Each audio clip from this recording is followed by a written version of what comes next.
Now let's take a few deep breaths. We welcome you here. No matter your age, your size, or how you speak, you are welcome here. No matter the color of your skin, your hair, or your eyes, you are welcome here. No matter whom you love or how your family is composed, you are welcome here. Whether your ability to contribute comes in the form of time, talent, or treasure, you are welcome here. No matter how you express your gender identity or whatever your abilities, you are welcome here. Whether you come with laughter in your heart or tears, you are welcome here. Come with an open mind, a loving heart, and willing hands. You are welcome here. Our opening hymn is going to be offered to us by the choir, hymn 1068, Rising Green. It's in the teal hymnal if you'd like to sing along.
Would any of the young folk in the congregation come like the chalice?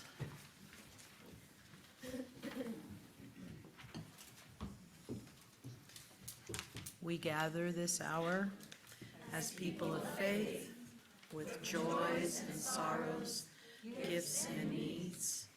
We light this beacon of hope, sign of our quest for truth and meaning, in celebration of life we share together.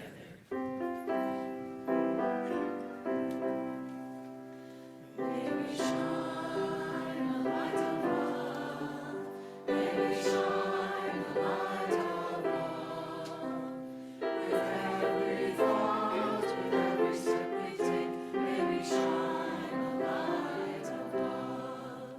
May we shine a light of hope. May we shine a light of hope.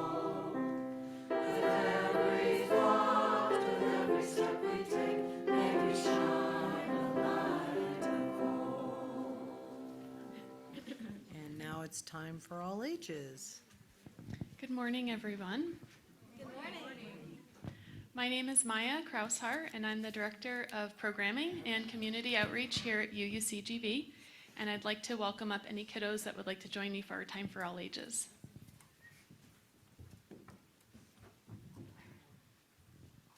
You guys scoot over a little bit, and I'll sit in the middle.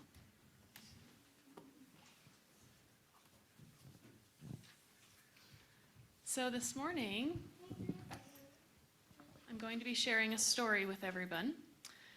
This story has been told by Native Americans across the nation, told by the Kurok of California, the Klamath of Oregon, and the Navajo of southeastern Utah. Would you like to sit down and listen to the story? Sit down. So our story is called Catch It and Run. A long time ago, all fire belonged to 3 fire beings who kept it hidden in their teepee, high on a mountaintop. They would not share the fire with anyone and guarded it carefully night and day. So when winter came and the fierce winds howled, snow covered the earth, men, women, and children, and had no way of warming themselves, no fire, no hot food, nothing at all. Now Coyote, who was wise, knew about fire, and one year, at winter's end, he saw how cold and miserable the people were. He decided to steal some fire and give it to them. But how would he do it? Coyote thought hard. He called a meeting of the animals, and he said, "Who will help me steal fire and give it to the people?" And bear, deer, squirrel, chipmunk, and frog offered to help. Coyote thought again. "Bear," he said, "you are big and strong, so you must come with me to the fire being's teepee. Deer, squirrel, and chipmunk, you are fast runners, so you must wait beside the trail, ready to run." "What about me?" asked the frog. "I'd like to help." "Frog," sighed Coyote, shaking his head. "You're such a squatty little thing. You can jump and swim, but you can't run. There's nothing you can do." "I could wait by the pond and be ready," said Frog, "just in case." "You do that," said Coyote. "Wait and be ready, just in case." That made Frog happy. He squatted down by the pond and waited while the others set off along the trail through the forest that led to the fire being's mountaintop. On the way, Coyote stopped from time to time and told one of the animals to wait beside the trail. First Squirrel, next Chipmunk, then Deer were left behind, and at last Bear and Coyote walked on alone. When they reached the teepee on top of the mountain, Coyote told Bear to wait in the shadows until he heard Coyote call, "Ow!" Then Bear must make a big, loud rumpus. Coyote crept up to the teepee.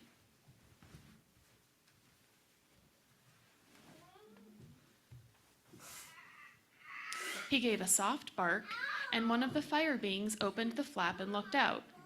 Coyote sort of trembled and said in his quietest, most polite voice, "My legs are freezing cold. May I please put them inside your warm teepee?" He was so exceedingly polite that the fire being said, "Yes, all right." Coyote stepped in his front legs, then stepped in his back legs, then he whisked in his tail. He looked longingly at the great blazing fire at the center of the teepee. But he said nothing. He just laid down and closed his eyes as if he were going to sleep. But the next moment, he gave a long coyote call, "Ow!" From outside the teepee came the sound of a big and loud rumpus as Bear growled and stamped about. The fire beings all rushed out shouting, "Who is that?" And when they saw Bear, they chased him. Coyote was ready. He grabbed a piece of burning wood between his teeth and away he ran, out of the teepee and down the mountain. As soon as the fire beings saw Coyote with the firebrand, they abandoned Bear and chased Coyote. Coyote ran and ran. He was fast, but the fire beings were faster, and they came closer. Then Coyote saw Deer. "Catch it and run," he called out and threw the firebrand.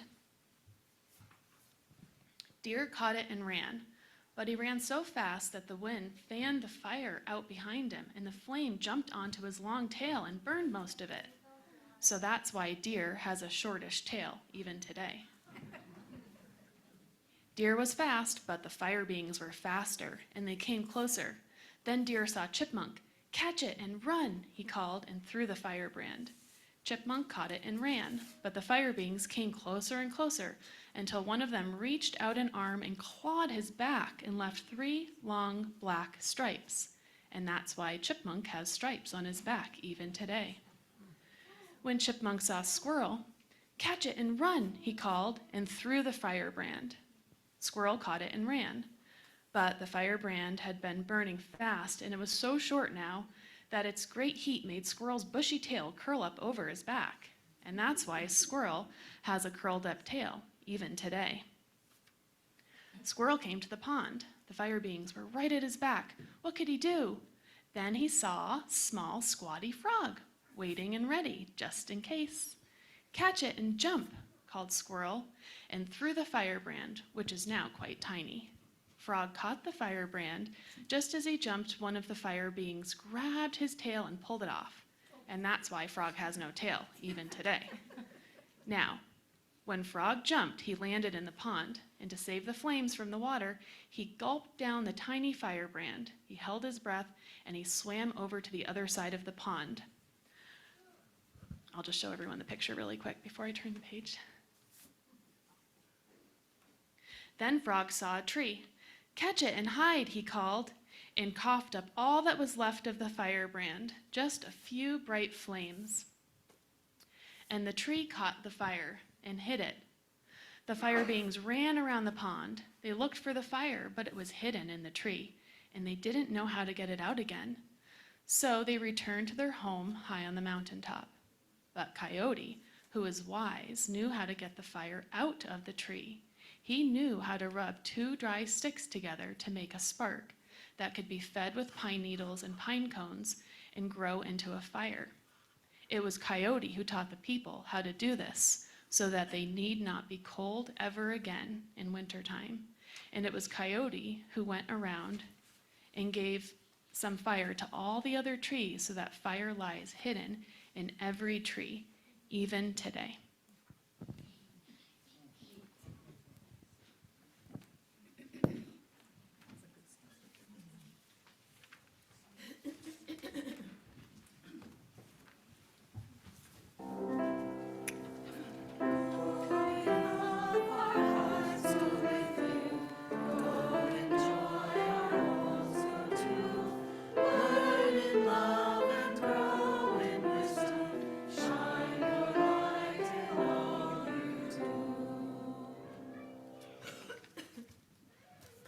Our centering words today are from Thea B. Shire. Take your joy in giving. You not only enrich your soul, you also enrich all of creation. Giving is a simple act that becomes a great occasion, for the benefits are incalculable.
Thank you, that was lovely.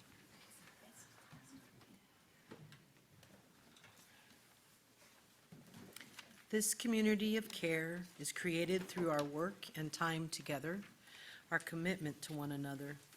This is our covenant, to walk together in loving fellowship, to share our hopes and values. As we pass these baskets, we thank you for your generous gifts which support the work of this religious community and Unitarian Universalism in the world at large. As a reflection of our values, we are pleased to participate in the Change for Change program. The coins you place in the basket today will support the work of nonprofits in and around the Grand Valley. With gratitude, we will now receive today's blessing.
This congregation is a community of ourselves. Its energy and resources are our energy and resources. Its wealth is what we share. As we contribute to its life, we affirm our lives within it. From you I receive, to you I give. Together we share, and from this we live. From you I receive, to you I give. Together we share, and from this we live.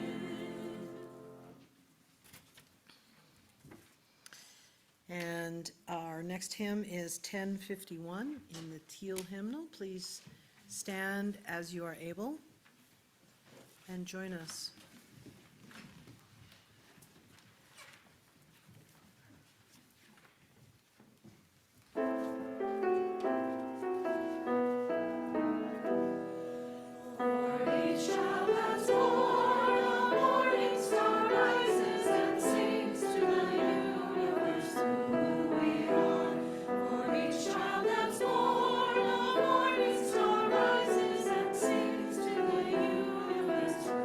We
It is my pleasure to introduce our guest speaker today, our very own Bill Conrod, speaking on sacred land and our native neighbors.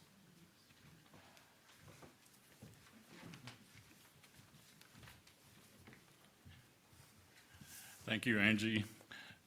I've been a member of this congregation a while, and I think the last time I spoke here was before Christmas, and I was having a hard time standing that long due to a hip injury, but I'm better now. I think I'll be able to stand all the way through.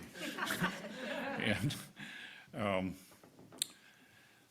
this is a warm-up for Earth Day next weekend. I volunteered to Wendy to speak on Earth Day, but she needed a substitute for today. She had to be elsewhere, and she had a guest for next weekend anyway, so here I am. And I couldn't remember the title that I submitted for the order of service, and I was thinking I had Native American in the title instead of natives. And you hear the term Native American a lot. It's a phrase we're comfortable with, us white people are comfortable with, but you don't hear that on Indian reservations.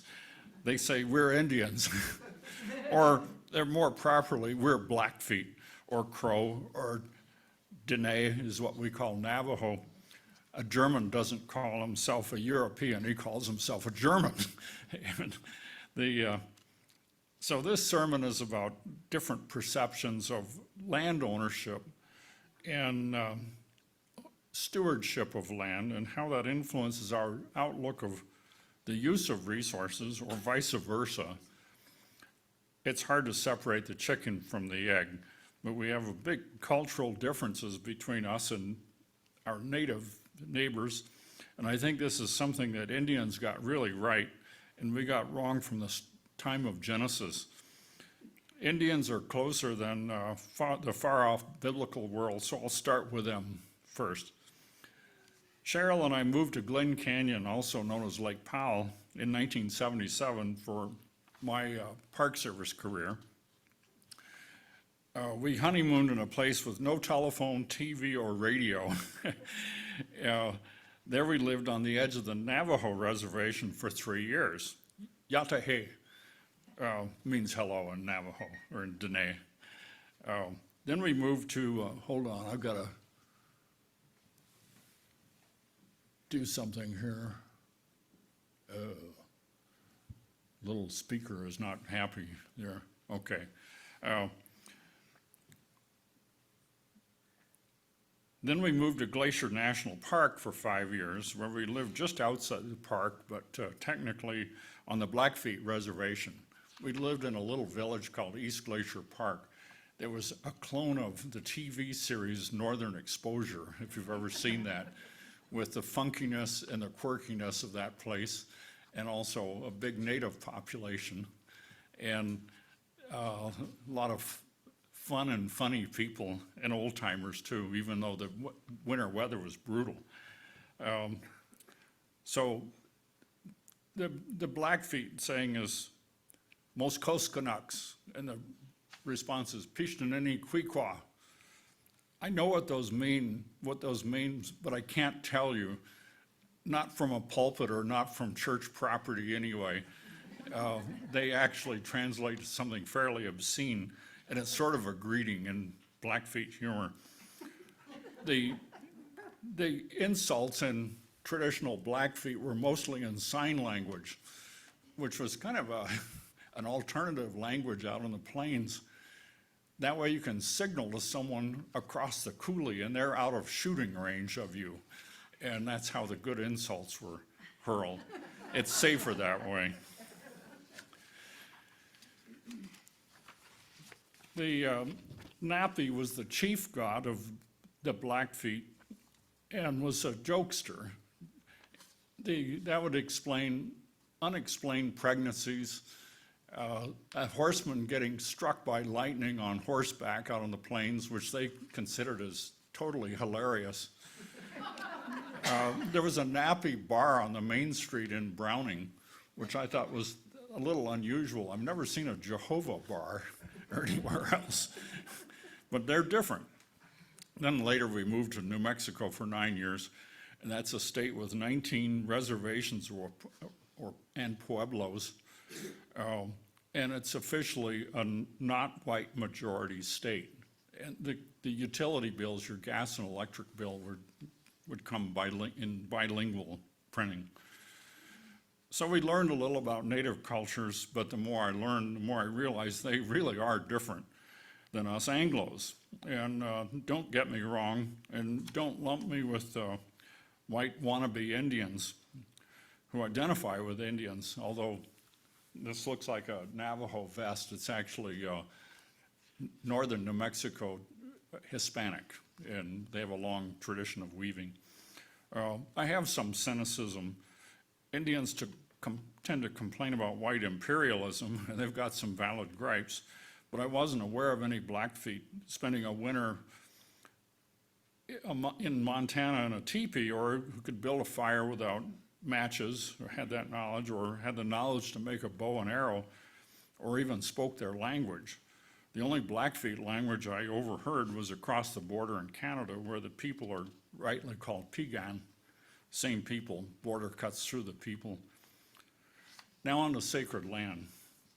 When I worked at White Sands in the early 1990s and late 1990s and early 2000s, one of my job was the liaison for Indian affairs, which were not often, but something would come in. Congress passed a law, probably, I think, during the Clinton administration in the late 90s. It was well-meaning, and it was to require federal lands to consult with neighboring tribes to identify sacred sites that were on federally managed lands and guarantee access to these. It soon became obvious the act was written by well-meaning white guys, not Indians, and the act was fairly clueless about outlook on life, on land. The white guys were aware that there are specific sites by some tribes that are held sacred, such as the 4 big mountains that the Navajo consider as defining their space in the world. The whites thought it would be gracious to designate these, guarantee access, call it good, and then move on to the next thing on the to-do list. The Indian response to, do you have any sacred sites in the park, was, duh, everything is sacred. And cynical me, had the first reaction is, well, this is just wanting to reclaim everything that they can. After all, they had everything before Europeans showed up, or more or less had everything. There was a lot of skirmishing and war, pushing back and forth between different tribal groups. But the Navajo, for instance, came from the north into the Southwest just 100 or 200 years before the Spanish. The word for their people is Diné, and it's the same word that the natives of Alaska use in northern Canada. Well, then it sank in, and I realized that all land really is sacred to them, and being communal without ownership. After all, these are people who say a prayer before shooting a deer for subsistence and not sport. That's how you looked at things before a Western-style agriculturally dependent culture, with a side invention after agriculture of being the invention of private property and the defense of that. The world looks very different when everything is communally owned, or where there is no ownership at all, no concept of ownership. Imagine the cultural discord in the 19th century when whites were making treaties to hoodwink Indians into signing over their land. You know, the Indians really couldn't conceive of owning the land or transferring title to the land. You know, it's just like, what is this? I don't know enough about Eastern religions to understand how Hindus, Buddhists, Taoists, or Zoroastrians, when they were a thing, how they view land, but I do know what Genesis in the Bible says, and it doesn't beat around the bush. it's interesting to note that the word cattle keeps reappearing just on the first page of Genesis.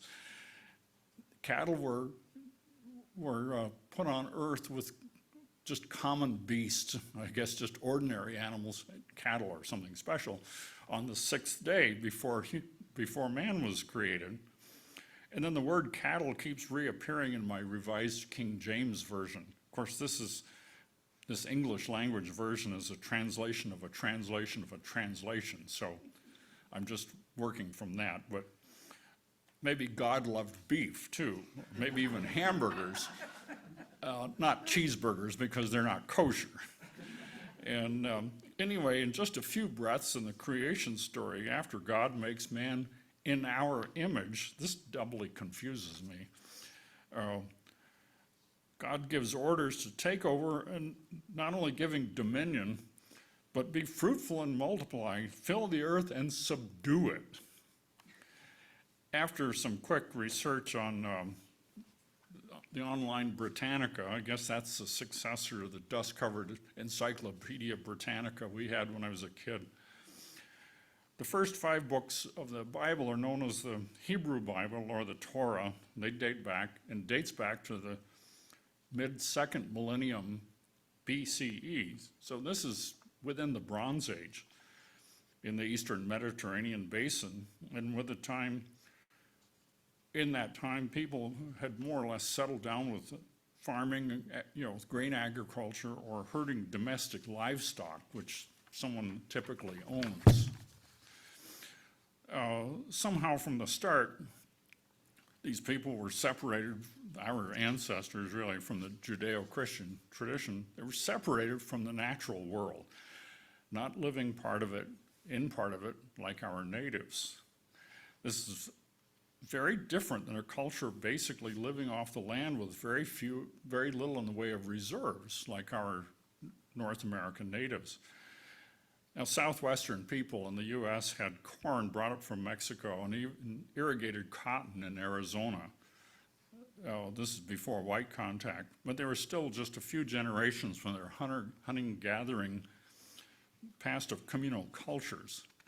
Actually, farmers in arid areas with irrigation systems have to be communal too, because it takes that effort to construct and then maintain ditches.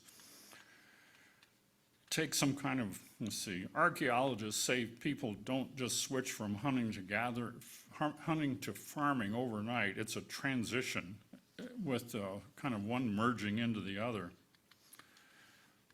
But if you're directed by God to take dominion and tame the world, or at least own a patch of the land, and you're separate from the natural world, apparently our industrial ancestors felt licensed to treat the air and water as a common sewer.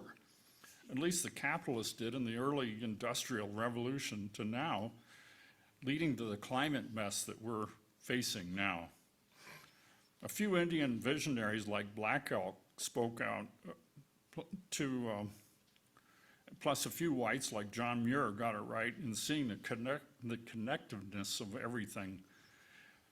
Black Elk had no doubt many other natives saw the connections to us in the infinite universe in a spiritual way, and Muir saw it in an ecological way with plants connected to other plants connected to animals and vice versa.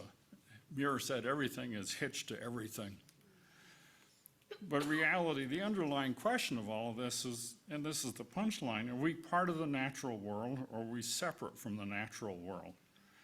Indians would say, or natives would say we're part. Genesis and the whole Judeo-Christian culture of the West says we're separate and go have at it.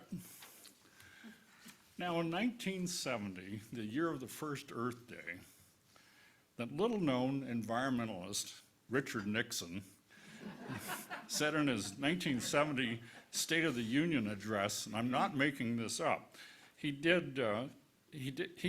was an environmentalist.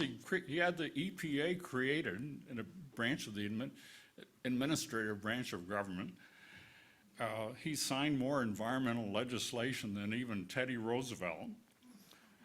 Anyway, he said in his speech, shall we surrender to our surroundings? Or shall we make peace with nature and begin to make reparations for the damage we have done to our air, land, and water? Then later, his Attorney General, John Mitchell, said, the conservation movement is a breeding ground of communists and other subversives. We intend to clean them out, even if it means rounding up every bird watcher in the country. So, there you have it. Are we separate from nature or part of it? And what kind of license or entitlement do we really have? So, thank you.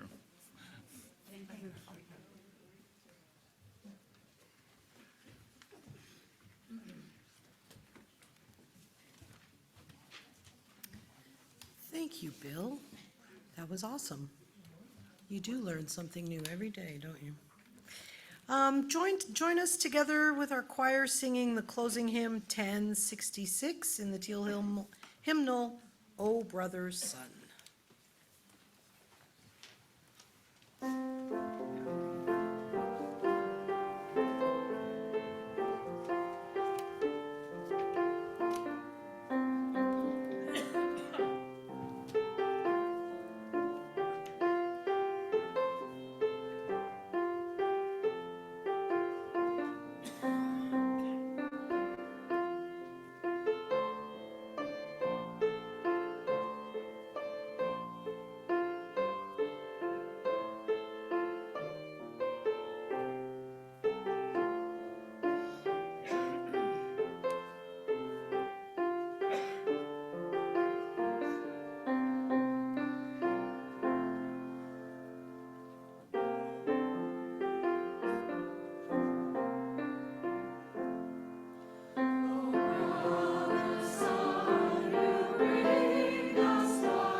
We extinguish this flame, but not the light of truth.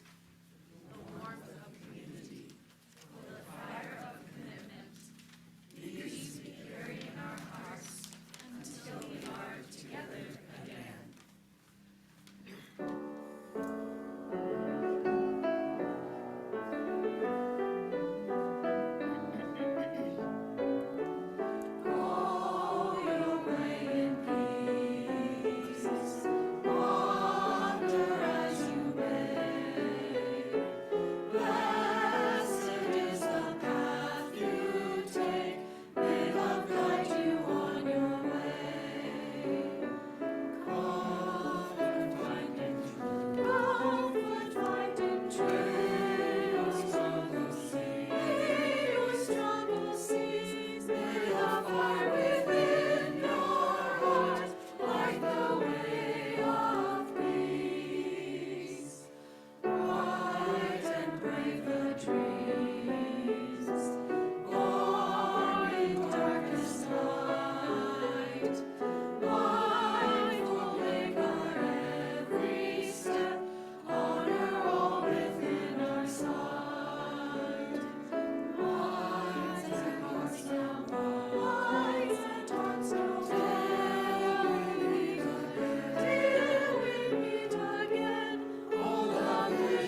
Go your way in peace.